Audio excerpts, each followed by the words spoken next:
বিরতির পর স্বাগত। এখন খবর বিস্তারিত। হরিয়ানার মুখ্যমন্ত্রী পদে শপথ নিলেন মনোহর লাল খাট্টার। অনুষ্ঠানে উপস্থিত ছিলেন প্রধানমন্ত্রী নরেন্দ্র মোদী, বিদেশ মন্ত্রী সুষমা স্বরাজ সহ একাধিক কেন্দ্রীয় নেতৃত্বরা। হরিয়ানার মুখ্যমন্ত্রী পদে শপথ নিলেন মনোহর লাল খাট্টার। শপথ গ্রহণ অনুষ্ঠানে উপস্থিত ছিলেন প্রধানমন্ত্রী নরেন্দ্র মোদী, বিদেশমন্ত্রী সুষমা স্বরাজ, বিজেপি সভাপতি অমিত শাহ সহ দলের শীর্ষ নেতৃত্বরা। হরিয়ানার ৯০টি আসনের মধ্যে ৪৭টি পেয়ে নিরঙ্কুশ সংখ্যাগরিষ্ঠতা লাভ করে বিজেপি। তারপরে জাট না অজাট, কার হাতে মুখ্যমন্ত্রীর দায়িত্ব দেওয়া হবে তা নিয়ে টানাপোড়েনও চলতে থাকে। শেষমেশ অজাট নেতা হিসেবে মনোহর লাল খাট্টারের হাতেই দায়িত্ব তুলে দেয় বিজেপির কেন্দ্রীয় নেতৃত্ব।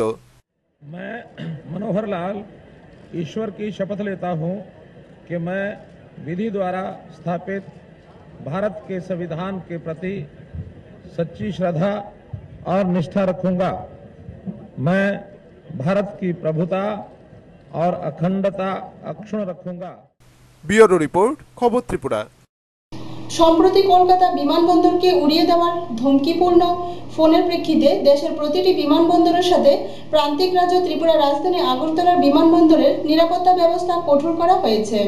সম্প্রতি কলকাতা বিমানবন্দরকে উড়িয়ে দেওয়ার এক ধমকিপূর্ণ ফোনের প্রেক্ষিতে দেশের প্রতিটি বিমানবন্দরের নিরাপত্তা ব্যবস্থাকে আরও কঠোর করা হয়েছে। এই অবস্থায় নিরাপত্তা ব্যবস্থা বাড়ানো হয়েছে উত্তর পূর্ব ভারতের প্রান্তিক রাজ্য ত্রিপুরা রাজধানী আগরতলা বিমানবন্দরেও। বিমানবন্দর সূত্রে খবর, নিরাপত্তার কথা মাথায় রেখে এখন বাড়ানো হয়েছে সিআইএসএফ এর সংখ্যা। বিমানবন্দরের ভেতর প্রবেশকারী প্রত্যেক যাত্রীর পরিচয়পত্র খুঁটিয়ে খুঁটিয়ে পরীক্ষা করেই ভেতরে প্রবেশ করতে দিচ্ছেন গেটে দাঁড়িয়ে থাকা নিরাপত্তা রক্ষীরা। এমনকি ২ দফায় পরীক্ষা করা হচ্ছে বিমান যাত্রীদের পরিচয়পত্র। রবিবার বিমানবন্দরে গিয়েও একই চিত্র দেখা গেল। বিমানবন্দরের বাইরে দাঁড়িয়ে রয়েছেন প্রচুর সংখ্যক সিআইএসএফ এর জওয়ান। বিমানবন্দরের প্রবেশের গেটে দাঁড়িয়ে আছেন একাধিক নিরাপত্তা রক্ষী। তারা দীর্ঘ সময় নিয়ে দেখছেন যাত্রীদের টিকিট ও পরিচয়পত্র।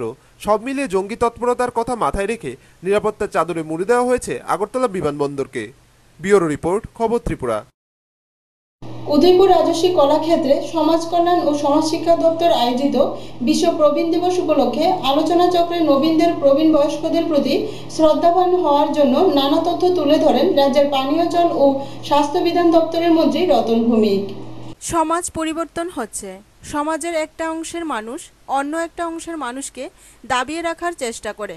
ভোগবাদী মানসিকতা থেকে তৈরি হচ্ছে আত্মকেন্দ্রিকতা, যার কারণে সমাজের বয়স্ক প্রবীণরা অচল হয়ে পড়েছেন। নির্যাতন বাড়ছে। আইন করে সমস্ত কিছু প্রতিরোধ করা সম্ভব না। সমাজের প্রতিটি ক্ষেত্রে সচেতনতা দরকার। নবীনদের বয়স্ক প্রবীণ সম্পর্কে সঠিকভাবে বোঝানো গেলে আগামী দিনে আরও সুন্দর সমাজ, সমৃদ্ধ ত্রিপুরা গড়ে ওঠা সম্ভব। সমাজ কল্যাণ ও সমাজ শিক্ষা দপ্তর আয়োজিত বিশ্ব প্রবীণ দিবস উপলক্ষে উদয়পুরের আলোচনাক্রমে এই আহ্বান জানান রাজ্যের পানীয় জল ও স্বাস্থ্য বিধান দপ্তরের মন্ত্রী রতন ভৌমিক। রাজস্বী কলাক্ষেত্রে এই দিনের আলোচনা চক্রে প্রবীণদের উপস্থিতি ছিল বেশ নজরকাড়া। গোমতী জেলা পরিষদের সভাধিপতি সুনীতি সাহার সভানেতৃত্বে এই দিনের আলোচনা সভায় এছাড়া উপস্থিত ছিলেন উদয়পুর পুর পরিষদের চেয়ারপারসন মনিকা দাস, মহকুমা শাসক অজিত দেবনাথ, জেলার মুখ্য স্বাস্থ্য আধিকারিক নিরুমোহন জমাতিয়া, গভর্নমেন্ট পেনশনার্স অ্যাসোসিয়েশনের ত্রিপুরা উদয়পুর শাখার সভাপতি শিশির সাহা, সমাজ কল্যাণ ও সমাজ শিক্ষা দপ্তরের জেলা অধিকর্তা অমলেন্দু ভৌমিক প্রমুখ। আমি বলেছি আমরা একটা উন্নত ত্রিপুরা করতে চাই, তার জন্য সব মানুষের সাহায্য চাই। এটাই আমাদের, আমরা সরকার অনেক কাজ করছি, অনেক সিদ্ধান্ত নিচ্ছি। আর্থিকভাবে হয়তো খুব বেশি বড় সিদ্ধান্ত না নিতে পারলেও আমাদের আন্তরিকতার কোনো অভাব নেই। আমরা চেষ্টা করছি সেটি, কিন্তু তারপরেও কিছু সমস্যা আছে, নেই এমন না। কদিন আগে আমাদের বিভিন্ন পঞ্চায়েত থেকে আমাদের বয়স্ক মানুষদের নিয়ে সভা, আমাদের বিভিন্ন পঞ্চায়েত অভিজ্ঞতা এসেছে, সমস্যা সেগুলি সম্বন্ধে আমার শ্রদ্ধাভাজন অভিভাবক যারা বয়স্ক অভিজ্ঞতা, তাদের যদি কোনো পরামর্শ থাকে আমাদের সরকারের নজরে আনতে, প্রশাসনিক মাধ্যমে আনতে পারেন, জনপ্রতিনিধির মাধ্যমে আনতে পারেন, এমনকি আমাদের রাজ্যের মাননীয় মুখ্যমন্ত্রী সরাসরি দাঁড়িয়ে প্রকাশ করেছেন, যদি তাকে সরাসরি উনার কাছে দেখতে পারেন, আমরা সরকার। এই দিনের আলোচনা সভায় গোটা উদয়পুর থেকে বিপুল সংখ্যক প্রবীণীরা অংশ নেয়। উদ্যোক্তাদের পক্ষে তাদের মিষ্টি মুখের আয়োজন ছিল। সব মিলিয়ে বেশ সাড়া জাগানো আলোচনা চক্র অনুষ্ঠিত হয় এদিন। ব্যুরো রিপোর্ট, খবর ত্রিপুরা। আবারও নিয়ে নিচ্ছে ছোট্ট বিজ্ঞাপন বিরতির সঙ্গে থাকুন।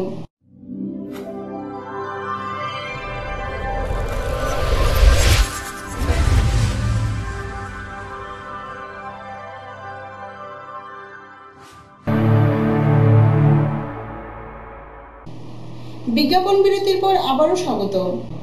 তেলিয়ামুড়া অগ্নি নির্বাপক দপ্তরে ত্রিপুরা রাজ্য মৎস্য সমবায় ও অগ্নি নির্বাপক দপ্তরের মন্ত্রী খগেন্দ্র জমাতিয়ার আচমকা সফরে আতঙ্কে ভুগছে দপ্তরের কিছু কর্মচারী। ত্রিপুরা রাজ্য মৎস্য সমবায় ও অগ্নি নির্বাপক দপ্তরের মন্ত্রী খগেন্দ্র জমাতিয়ার আচমকা সফর তেলিয়ামুড়া অগ্নি নির্বাপক দপ্তরে। শনিবার সন্ধ্যা ৮ ঘটিকায় এই সফরকে ঘিরে আতঙ্কে ভুগছেন কিছু দপ্তরের কর্মচারী। দীর্ঘদিন ধরে অভিযোগ ছিল দপ্তরের কিছু কর্মী সহ ভারপ্রাপ্ত আধিকারিকের বিরুদ্ধে উনাদের গড় হাজিরার ব্যাপার নিয়ে এবং দপ্তরের কর্মীদের থাকা খাওয়ার বেহাল অবস্থা নিয়ে। তাই দপ্তরের মন্ত্রী খগেন্দ্র জমাতিয়া ঝটিকা সফর করলেন তেলিয়ামুড়া অগ্নি নির্বাপক দপ্তরে। তবে ওই দিন দপ্তরের ইনচার্জ সুবল দেববর্মাকে তিনি অফিস চত্বরে পাননি। এছাড়াও কয়েকজন কর্মী গড় হাজিরার ব্যাপারে মন্ত্রীর কাছে অভিযোগ করেন দপ্তরের এক কর্মী। সফর শেষে খগেন্দ্র জমাতিয়া জানান, কিছু না, এটা আমাদের গোতানা গতি, এটা আমরা সবখানে যাই, যেখানে আমি যাই রাত্রে হোক দিনে হোক প্রতিটি আমি কাভার করতে চাই।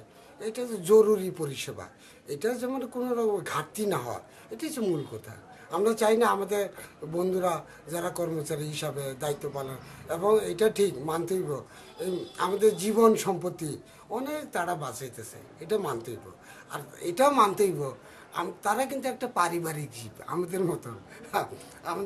আমরা যেভাবে চলি শুধু তাই না, এটা আমাদের বরাবর, এটা আমরা দেখি। মধ্যে মধ্যে আমি অনেক ফায়ার স্টেশনে যাই, দেখি, রাত্রেও দেখি, দিনেও দেখি। আজকে যেহেতু এখানে ছিলাম ওই কারণে আসলাম, এবং অবস্থা কী রকম আমি দেখে গেলাম। স্যার, এখানে ইনচার্জটিকে আজকে পাওয়া গেছে? না, এটা পাওয়া, তো এর বিরুদ্ধে আপনি কী ধরনের অ্যাকশন বা? না, এটা আমি দপ্তরকে জানাবো, নিশ্চয়ই একটা ব্যবস্থা নেওয়ার জন্য আমি দপ্তরকে জানাবো। এছাড়া ইনচার্জের গড় হাজিরার ব্যাপার স্বীকার করে নেন অফিস কর্মী। মন্ত্রী এখানে এসে আমাদের ভিজিট করছে, আমাদের স্টাফ স্ট্রেংথ ঠিক আছে কিনা সব কিছু তাই উকে পাইছে। আমাদের স্টেশন ইনচার্জ অ্যাবসেন্ট পাইছে। কি নাম ওনার? ওনার সুবল দেববর্মা। আর উনি কি আজকে নেই নাকি? আজকে আইসে, তাই প্রতিদিন 10টার সময় আসে, 4টার সময় বাড়িতে চলে যায়। এটা কি ওনার যাওয়া ঠিক না এখানে থাকাটা? না, ওনার ডিউটিতে 24 ঘন্টা, এনে থাকাই ঠিক, উনি থাকেন না। তো এছাড়া আপনাদের এখানে আর কি কি অসুবিধা আছে? আমাদের এখানে অসুবিধা তো আমাদের ঘরের প্রবলেম, বৃষ্টি হলে জল পড়ে, তারপরে লেট্রিন নাই, বাথরুম ঠিক নাই, কোনো কিছু ঠিক নাই। মন্ত্রী সাহেবকে জানিয়েছেন? জানাইছি। কি বললেন উনি? উনি কিছু এটা জায়গা দেখতেছে, জায়গা দেখা ওইখানে ফেস করবে। ব্যুরো রিপোর্ট, খবর ত্রিপুরা। ত্রিপুরা কর্মচারী সমন্বয় সমিতির এসবি রোড শাখার উদ্যোগে রবিবার রাজ্যভিত্তিক মহিলা কনভেনশন অনুষ্ঠিত হয়। রাজধানী উমাকান্ত ক্যাম্পাস হলে আয়োজিত হয় এই কনভেনশনটি। ত্রিপুরা কর্মচারী সমন্বয় সমিতির এইচবি রোড শাখার উদ্যোগে রবিবার রাজ্যভিত্তিক মহিলা কনভেনশন অনুষ্ঠিত হয়। রাজধানীর উমাকান্ত ক্যাম্পাস হলে আয়োজিত এই কনভেনশনে উপস্থিত ছিলেন রাজ্য সমাজ কল্যাণ দপ্তরের মন্ত্রী বিজিতা নাথ, সিআইটিইউ শ্রমজীবী সাব কমিটির নেত্রী তথা মুখ্যমন্ত্রী জায়া পাঞ্চালী ভট্টাচার্য সহ সংগঠনের সদস্যরা। পাঞ্চালী ভট্টাচার্য কনভেনশনের প্রাসঙ্গিকতা ও কেন্দ্রীয় সরকারের নীতি নিয়ে বিস্তারিত আলোচনা করেন। সারা দেশ জুড়ে, সারা পৃথিবী জুড়ে মেয়েদের উপর যেভাবে হিংসা ক্রমশ বৃদ্ধি পাচ্ছে, তার জন্য হয়তো এটার একটা আলাদা গুরুত্ব আছে।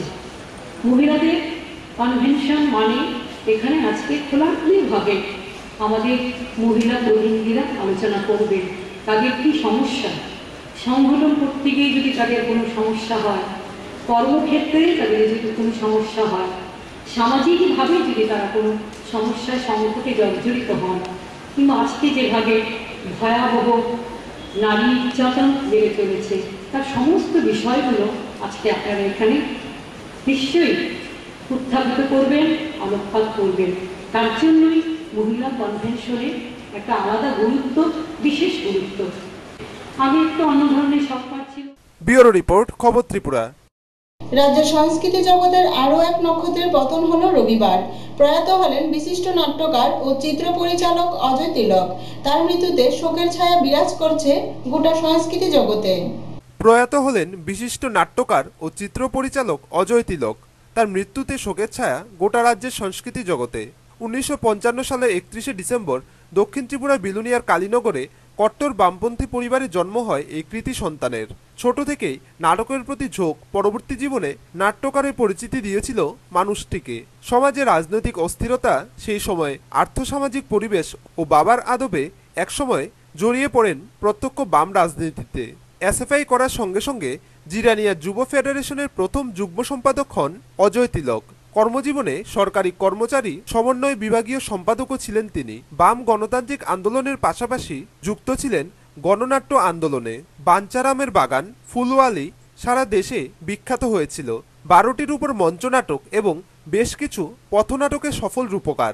তার হাতে গড়া ত্রিপুরা পরিচিত গ্রুপ থিয়েটার আগন্তুক জাতীয় যুব উৎসবেও পুরস্কৃত হয় বেশ কয়েকবার।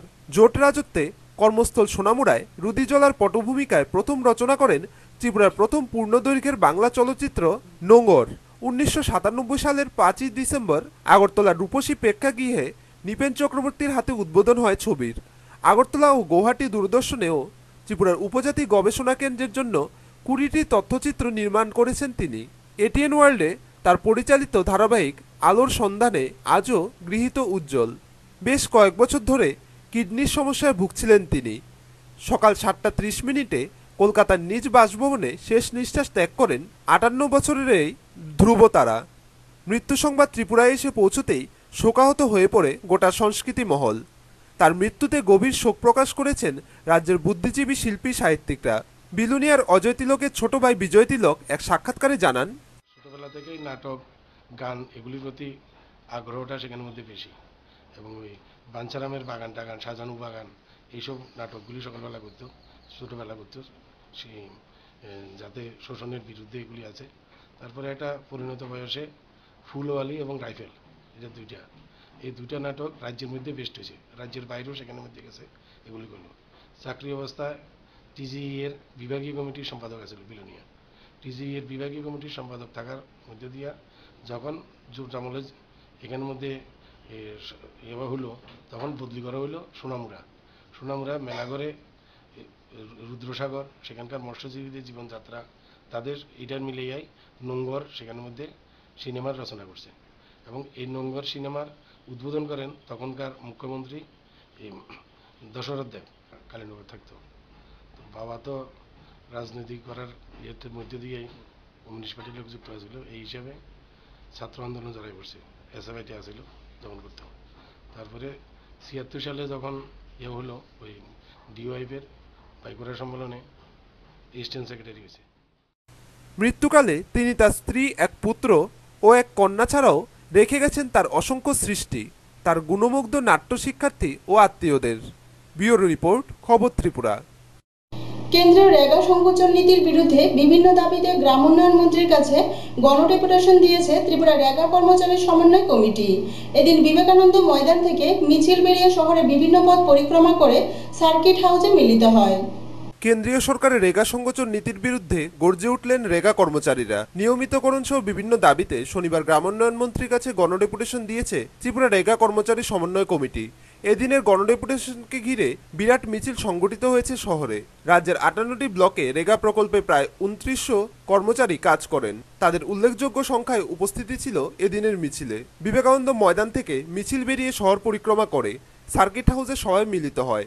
সংগঠনের রাজ্য সম্পাদক জয়দীপ কর বলেন, আমাদের আজকের এই মাস রাইডের মূল উদ্দেশ্য হলো আমাদের কেন্দ্রীয় সরকার রেগা সংকোচন নীতির বিরুদ্ধে এবং আমাদের ত্রিপুরা রাজ্যের যে 2900 রেগা কর্মচারী আছে তাদেরকে অবিলম্বে নিয়মিত করার দাবিতে, এবং সারা ত্রিপুরা রাজ্যে যেভাবে তদন্ত চলছে, তদন্তের নামে বিভিন্ন রেগা কর্মচারীদেরকে ফাঁসিয়ে দেওয়ার চক্রান্ত চলছে, তারই পরিপ্রেক্ষিতে হলো আজকের আমাদের এই মাস র্যালি এবং ডেপুটেশন।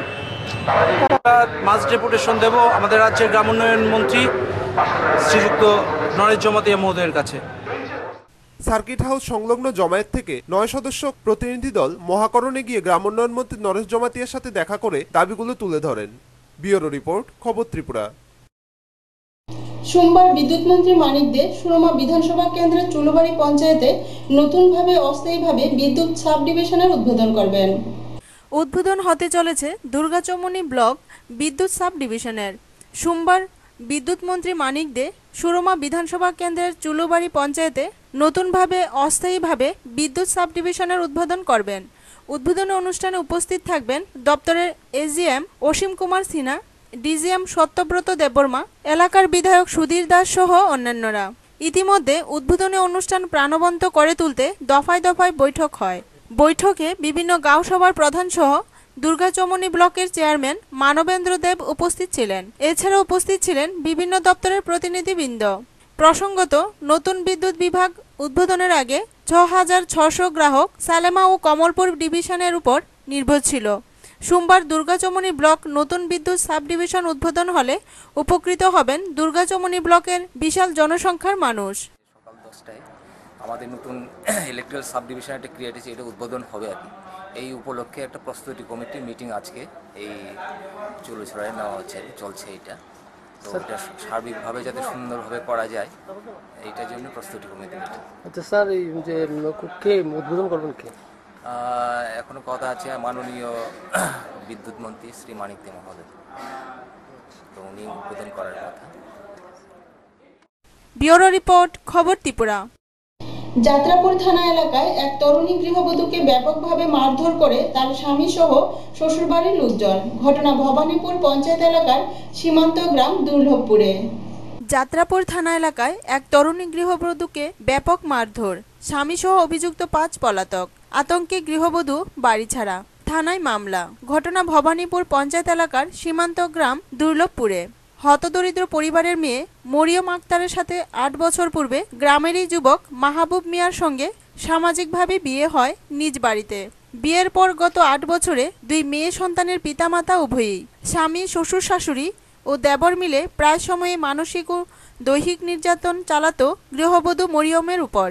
এই নিয়ে সামাজিকভাবে বহু সালিশি সভাও করা হয়, কিন্তু গৃহবধূর উপর অত্যাচার কমাতে ব্যর্থ হয় প্রতিবেশীরাও। গত 4 বছর ধরে স্বামী মাহবুব চলে যায় বিদেশে কাজের সন্ধানে। সাম্প্রতিক ঈদ উপলক্ষে বাড়িতে এসেই পুনরায় চালায় নানাভাবে নির্যাতন। গত 24 অক্টোবর সকালে গৃহবধূকে ঘরের দরজা বন্ধ করে প্রচণ্ডভাবে মারধর শুরু করে স্বামী। একসময় অজ্ঞান হয়ে পড়ে গৃহবধূ। সঙ্গে সঙ্গে বাপের বাড়ির লোকজন ছুটে এসে উদ্ধার করে কাঠালিয়া হাসপাতালে চিকিৎসা করে গৃহবধূ মরিয়মকে। একটু সুস্থ হওয়ার পর যাত্রাপুর থানায় স্বামী, শ্বশুর শাশুড়ি, দেবরসহ 5 জনের বিরুদ্ধে মামলা করে। ভয়ে এখন আতঙ্কগ্রস্ত। বাপের বাড়িতেও থাকতে চাইছে না গৃহবধূটি। 2টি ফুটফুটে মেয়ে সন্তান কোলে পিঠে নিয়ে রাস্তায় রাস্তায় ঘোরাফেরা করছে তরুণী গৃহবধূটি। প্রশাসনের কাছে নিরাপত্তার দাবি জানাচ্ছে গৃহবধূটি।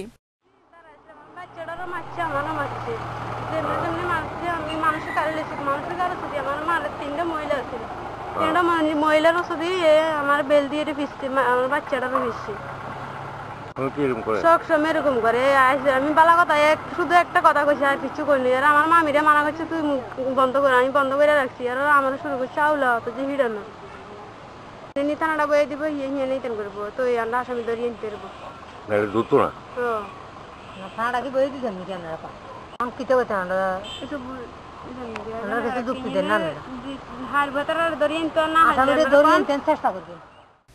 ব্যুরো রিপোর্ট, খবর ত্রিপুরা। গোপন খবরের ভিত্তিতে আমবাসা থানার পুলিশ সুপার 8 জন জুয়ারি সহ 28,000 টাকা আটক করে। ঘটনা আমবাসা গন্ডাছড়া সড়কে।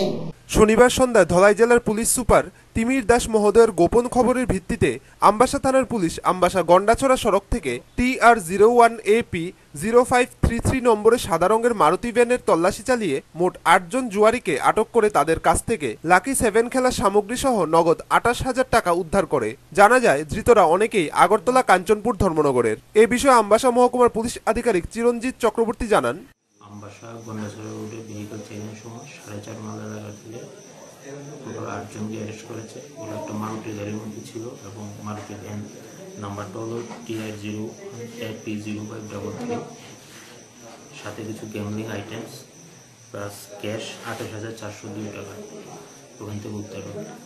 মানে কোন দিক থেকে যাওয়ার পথে আপনারা কোন দিক থেকে কোন জায়গায় যাওয়ার পথে মানে আটক করেছিলেন? গাড়িটা এখান থেকে গন্ডাছড়ার দিকে যাচ্ছিল। 4.5 মাইল ক্যাম্পে যে এসপি ক্যাম্প, ওখানে যে আমাদের একটা নো এন্ট্রি থাকে, ওখান থেকে ফিরে আসার পথে ওদেরকে ধরা হয়। এটা 8 জন 8 জায়গায়, আগরতলার আছে, আগরতলার বাইরে আছে, নর্থের দিকে আছে 8 জন। ব্যুরো রিপোর্ট, খবর ত্রিপুরা। ভুল চিকিৎসার কারণে এক পূর্ণাঙ্গ গর্ভবতী গাভীর অকালে মৃত্যু হলো। অভিযোগ গোপালক সহ গ্রামবাসীদের। ঘটনা কাঠালিয়া ব্লক এলাকার নির্ভয়পুরে। ভুল চিকিৎসার কারণে এক পূর্ণাঙ্গ গর্ভবতী গাভীর অকালে মৃত্যু হলো। অভিযোগ গোপালক সহ গ্রামবাসীদের। সুষ্ঠু তদন্তক্রমে দোষী ব্যক্তির শাস্তি ও ক্ষতিপূরণের দাবি জানিয়ে যাত্রাপুর থানায় একটি মামলা হয়। ঘটনা কাঠালিয়া ব্লক এলাকা নির্ভয়পুর পঞ্চায়েতের মানিক ভৌমিকের বাড়িতে।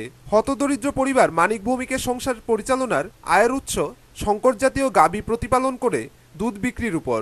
পূর্ণাঙ্গ 3 মাসের গর্ভবতী গাভীটি সামান্য অসুস্থতা বোধ করলে গোপালক মানিক ভৌমিক দেওয়ালির দিন স্থানীয় সাব সেন্টারের ARDA কর্মী ওয়াব মিয়াকে বাড়িতে চিকিৎসার জন্য নিয়ে আসলে সে তার মতো করে চিকিৎসা করে ঔষধ প্রয়োগ করে। কিছুক্ষণ পর থেকে গাভীর অবস্থা আরও অবনতি ঘটতে থাকে। সঙ্গে সঙ্গে ওয়াব মিয়া গাভীর অবস্থা বেগতিক বুঝতে পেরে উন্নতমানের ওষুধ আনার বায়না ধরে সে বেপাত্তা হয়ে যায়।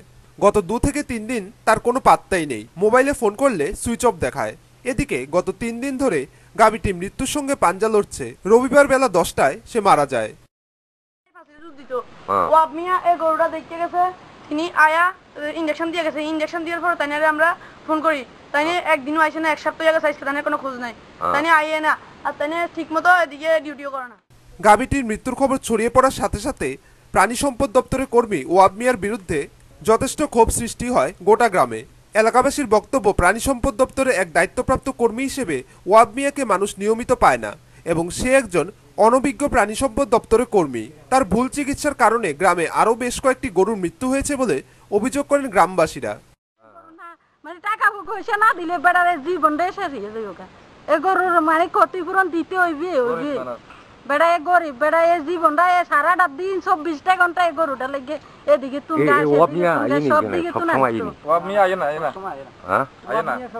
একদম সপ্তাহ মানে একবার হয় না, 15 দিন একবার হয় না। বন্ধ হয় প্রায় সময়, আর দুবারে 12টার সময় আইব, 1টার সময় যাইব, 12টা 12:30 1টার দিকে যাইব।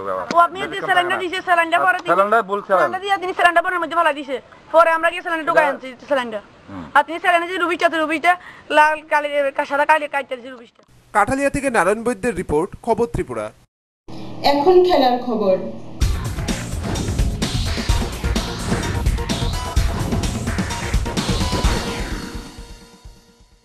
সোনামুড়া স্পোর্টিং মাঠে রবিবার শুরু হয় আবু জাফর স্মৃতি নকআউট দিবারাত্রি ফুটবল টুর্নামেন্ট। এতে ধুলিয়ায় 9 স্টার 5-0 গোলে ঠাকুরমুড়া রিয়াল মাদ্রিদকে হারায়। সুরজিৎ জমাতিয়ার হ্যাট্রিক দিয়ে উদ্বোধনী ম্যাচে বিশাল জয় পেল ধুলিয়ায় 9 স্টার। তারা 5-0 গোলে ঠাকুরমুড়া রিয়াল মাদ্রিদকে হারায়। 9 স্টারের পক্ষে সুরজিৎ জমাতিয়া 3টি ও সাদ্দাম হোসেন 2টি গোল করে। সোনামুড়া স্পোর্টিং মাঠে রবিবার শুরু হয় আবু জাফর স্মৃতি নকআউট দিবারাত্রি ফুটবল টুর্নামেন্ট। মোট 16টি দল এতে অংশগ্রহণ করে। খেলা শুরুর পূর্বে হয় টুর্নামেন্টের উদ্বোধনী অনুষ্ঠান। প্রধান অতিথি ছিলেন সিপাহীজলা জেলা পরিষদের সদস্য শামসুল হক। তিনি বলেন, সোনামুড়া মাঠে আবু জাফর স্মৃতি ফুটবল টুর্নামেন্ট আজকে শুভ উদ্বোধন হলো। এই টুর্নামেন্টে 16টি দল আমাদের বিভাগের বিভিন্ন প্রান্ত থেকে এখানে অংশগ্রহণ করছে। এখানে যে কমিটি যেটা উদ্যোগ গ্রহণ করেছেন,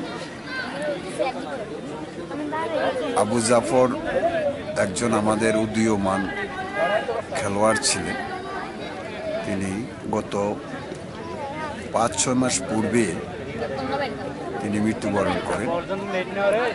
আবু জাফর আমাদের এই সোনামুড়ার একজন ফুটবল প্লেয়ার হিসাবে বিশেষ করে দারুণভাবে তার অগ্রগতি সে স্মরণ করেই আমাদের আজকের এই টুর্নামেন্ট সেখানে অনুষ্ঠিত হয়।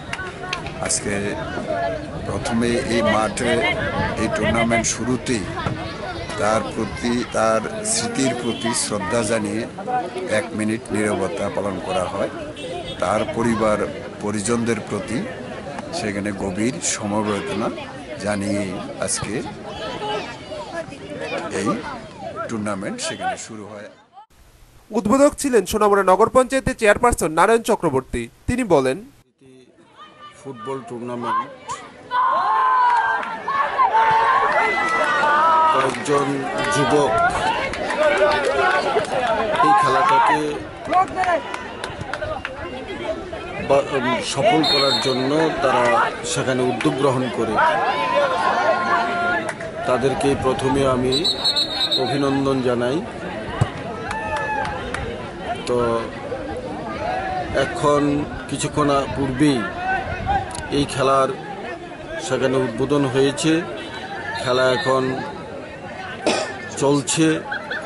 আমরা আশাবাদী এই খেলা খুব সুন্দরভাবেই সেখানে বাস্তবিত হবে আজকের খেলা, এবং আগামী দিনের যে খেলাগুলি চলবে সেটা খুব ভালোভাবেই সেখানে চলবে। এবং এই খেলার মধ্যে এই সোনামুড়া মাঠের যে ঐতিহ্য, দর্শক আসার খুব সুন্দরভাবে তারা সেখানে খেলাগুলিকে দেখেন, পরিচালনা করেন। আগামী দিনগুলিতে এগুলি চলবে।